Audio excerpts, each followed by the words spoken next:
তো ভাই আসসালামু আলাইকুম, কেমন আছেন আপনি? ওয়ালাইকুম সালাম, ভালো আছি। আপনি কেমন আছেন? জি আলহামদুলিল্লাহ ভালো আছি। ভাই যদি একটু বলতেন আপনি কোথা থেকে আসছেন বা আপনি কি করেন? অ্যাকচুয়ালি আমি বারিধারা ডিওএইচএস থেকে আসছি এবং আমি একটা বাইং অফিসে জব করি। জি, তো জি। আমার বাসা আর অফিস সেম এরিয়াতেই। আচ্ছা, আচ্ছা। তো ভাইয়া কি লেদার জ্যাকেটের প্রতি আপনার শৌখিনতা কতদিন ধরে বা এটার প্রতি আপনার ফ্যাসিনেশন কেমন যদি একটু বলতেন?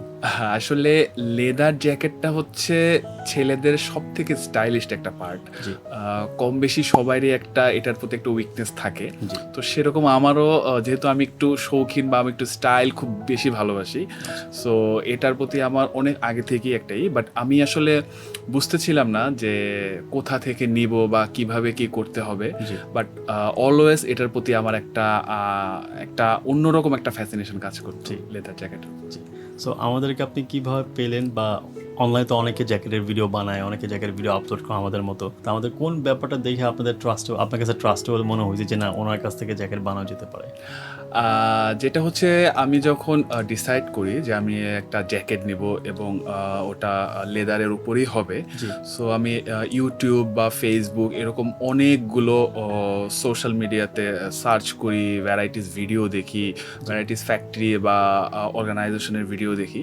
জি। দেন আপনাদেরটাও দেখি এবং অন্যান্য অর্গানাইজেশনটাও দেখি, বাট জি। আপনাদেরটা ইউনিক লেগেছে যে কোয়ালিটি জি, জি। কোয়ালিটিটা। কারণ আমার টু বি অনেস্ট আমার মানিটা অতটা ম্যাটার করেনি, বাট আমি চাচ্ছিলাম হচ্ছে কোয়ালিটি জি, জি। কোয়ালিটিটা। সো যেহেতু আমার লেদার সম্পর্কে সেরকম কোনো আইডিয়া নেই, সো কোয়ালিটি কোথায় ভালো হবে না হবে এটা নিয়ে একটু কনফিউজ ছিলাম, বাট যখন আপনাদের ভ্যারাইটিস ভিডিও দেখলাম এবং আদার্স ভিডিওর সাথে আপনাদেরকে কম্পেয়ার করলাম, জি। দেন আমার মনে হয়েছে যে you are one of the best option for my leather jacket জি। And I will get best quality. G.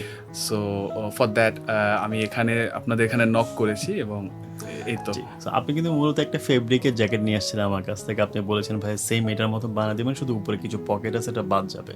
And গতকালকে যখন আমি আপনাকে বলেছিলাম ভাই আমি আপনার একটা ইন্টারভিউ নিতে চাই, আপনি বলেছেন ভাই আমি আগে জ্যাকেটটা দেখবো, দেখার পর দেন হচ্ছে আমি ডিসিশন নিব যে আমি ইন্টারভিউ দিব কি দিব না। সো এখন আপনি যে জ্যাকেটটা পরে আছেন এইটা আপনি আমাদের কাছে অর্ডার করেছিলেন। এখন আপনি বলেন যে জ্যাকেটটা হাতে পাওয়ার পর বা আপনি ফিটিংস দেখতেন, আপনি কিন্তু মেজারমেন্টও আপনার বডির মেজারমেন্ট দেন নাই, এক্স্যাক্টলি আপনি ওই ফেব্রিকের মেজারমেন্ট দিয়েছিলেন।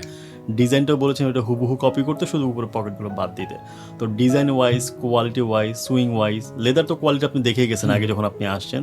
তো ফিটিংস বা ফিনিশিং আপনার কাছে কেমন মনে হচ্ছে বা আপনার এক্সপেকটেশন কতটুকু ছিল, আমরা কতটুকু ফুলফিল করতে পেরেছি? আচ্ছা, এখানে একটু কথা বলবো, সেটা হচ্ছে যখন আমি এখানে প্রথম আসি তখনও আমি কনফিউজ ছিলাম যে দিব কি দিব না, হবে কি হবে আচ্ছা, না। আচ্ছা, বাট যখন আপনি আমাকে সাজেস্ট করলেন যে এক্সপোর্টের লেদার বা এই লেদারগুলো আপনার জন্য ভালো হবে, জি, জি।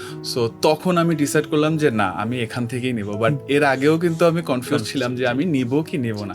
তো আপনার ওই প্রেজেন্টেশনটা আমার কাছে বেশ ভালো লেগেছে, যেহেতু আপনি একটা সাজেশন দিয়েছেন যে ভাই এই লেদারটা নেন বা এরকম করেন, এটা এভাবে করলে, এই জিনিসটা খুব ভালো লেগেছে।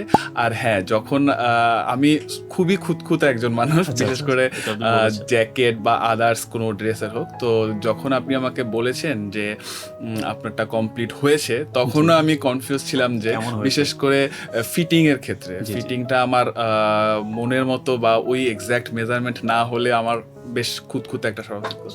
তো তখন আমি বলেছিলাম যে আমি আগে দেখবো, দেন আমি ইন্টারভিউ দিব। তো এখন আসলে বলার কিছু নেই, যেহেতু ইন্টারভিউ দিচ্ছি তার মানে ভালো সব কিছুই ওকে আছে। আচ্ছা, আচ্ছা। থ্যাংক ইউ সো মাচ ভাই। আর আপনার এই চামড়ার সোয়েট লেদার, হ্যাঁ। লেদারটা কিন্তু খুবই ভালো মানে। আমি কিন্তু আপনাকে সোয়েট লেদার মধ্যে ২ টা কোয়ালিটি দেখিয়েছিলাম। একটা হচ্ছে লোকাল আর একটা হচ্ছে এক্সপোর্টের। হ্যাঁ। লোকাল যেই সোয়েট লেদার আমি আপনাকে দেখিয়েছিলাম, অনেকে আছে এটা দিয়ে জ্যাকেট বানায় দেয়, বাট মূলত ওইটা হচ্ছে ব্যাগের জন্য বেস্ট।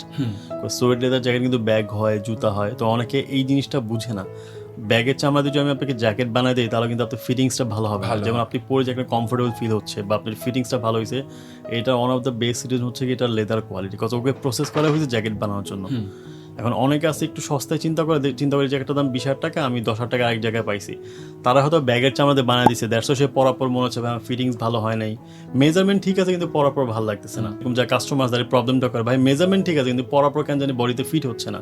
আচ্ছা। উনি আমার যে মেজারমেন্ট নিয়েছে ঠিক ওই মেজারমেন্টে বানিয়ে দিচ্ছে, আমি চেক করে দেখলাম সেম মেজারমেন্ট, বাট পরাপর কেন ফিটিং হচ্ছে না, বিকজ অফ ওরে বানিয়ে দিচ্ছে এমন চামড়া দিয়ে যে চামড়াটাকে জ্যাকেটের জন্য প্রসেস করা হয় নাই। তো এটা অনেক বেশি ইম্পর্টেন্ট, এটা অনেকে বুঝে না, অনেকে জাস্ট টাকাটা চিন্তা করে। কিন্তু আমার কাছে ভালো লাগছে, আমার কাছে অনেক বেশি ভালো লাগে যেসব কাস্টমার এসে বলে ভাই আমার বাজেট কোনো ইস্যু নাই, বাট আপনাকে আমার মনের মধ্যে একটা জ্যাকেট বানিয়ে দিতে হবে। তখন আমি আমার সর্বোচ্চ এফোর্টটা দিতে পারি। যেমন আমি যে আপনার লাইক এই যে আপনার লাইলিংগুলো ইউজ করেছি, এলাস্টিক ইউজ করেছি আপনার জ্যাকেটে, লেদার, জিপার, আমি কিন্তু সব কিছু আমার মনের মতন দিতে পেরেছি বিকজ অফ আপনার কোনো এখানে বাজেট ইস্যু ছিল না। এক্স্যাক্টলি। এখন আপনি যদি বলেন ভাই আমার এখানে বাজেট ইস্যু আছে, আমাদেরকে এখানে কস্ট কাটিং করতেই হবে। গতকাল একজন ভাই হচ্ছে একটা জ্যাকেট রিপেয়ার জন্য আসছিল, তো উনি হচ্ছে কি আমাকে বলতে ভাই আমি গেছিলাম, আমি নাম বলবো না, খুবই নাম করা একজন জ্যাকেটের আর কি শোরুম। তো উনি বলছে ভাই আমি ওনাকে বলছি আমার কোনো বাজেট কোনো ইস্যু নাই, আপনি যা মন আমার কাছে রাখেন, বাট আমার কোয়ালিটি টপ নচ হইতে হবে। টু বি ভেরি অনেস্ট, ওই লোক ভদ্রলোককে জিপার বলেন বা ভিতরে যে লাইলিংটা এটা পর্যন্ত তাকে হচ্ছে 2 নাম্বার দেওয়া হয়েছে। তো আমার কথা হচ্ছে একটা কাস্টমার যদি আমাকে বাজেট দিতে পারে তাহলে আমি কেন তারা খারাপটা দিব? এক্স্যাক্টলি। সো এটা হচ্ছে বিষয়। থ্যাংক ইউ সো মাচ ভাইয়া ভিডিওটা করতে পারমিশন দেওয়ার জন্য। অ্যান্ড আপনার জ্যাকেটটা আশা করি খুব কিছু হবে না, জাস্ট যেহেতু এটা একটা সোয়েট লেদার জ্যাকেট, ধুলা ভালিতে একটু কম ঘোরাফেরা করলেই ভালো। হ্যাঁ, এটা আমি হচ্ছে আসলে ইনডোরে পড়ার জন্য মূলত বেস্ট। আমি আমার ওই এরিয়ার ডিওএইচএস এর জোনের ভিতরেই এটা ইউজ করব, কারণ ওখানে এটা ওয়াশ করার জন্য আমাদেরকে সানার প্রয়োজন, আমি আপনাকে বলেছিলাম যেহেতু সোয়েট লেদার আপনি ব্রাশিং করলেই হয়ে যাচ্ছে, সেক্ষেত্রে কোনো প্রবলেম নেই। থ্যাংক ইউ সো মাচ ভাইয়া। যে কোনো প্রবলেম হলে আমাদের তো জ্যাকেটের মোটামুটি 3 বছর একটা ওয়ারেন্টি থাকে, আশা করি 3 বছর কেন 10 বছর কোনো প্রবলেম হবে না, বাট যদি কোনো প্রবলেম হয় আমাদের যোগাযোগ করুন। Of course. Thank you so much. আসসালামু আলাইকুম।